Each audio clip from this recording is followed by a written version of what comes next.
Mone ndiana ari kubuda apo. Ndepi mukomana? Zvukudi? Anditi? Uri kunzwa sei kuti nhasi wapesera kurara muupstairs yako iyi nhasi uchinorara umudeni? Ndikufara singatozi. Uri kufara nditi? That's great. So umu ndo mu 7 roomed house yemukomana anditi? Yaanga achigara. Andi ndo mumba manga muchigara mukomana. So just watch out for another video. Riri kuuya ra Whisper. Nasi kune another video ra Whisper rachange achipindawo mudheni handiti.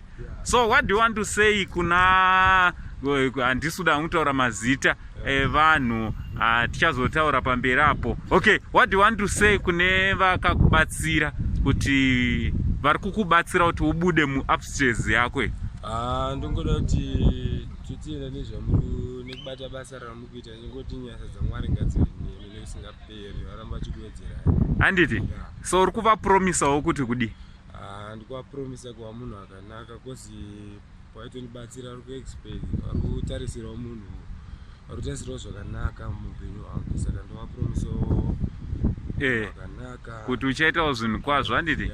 Handiti saka takuzokutora tichienda kuti chi kwauchange uchigara handiti.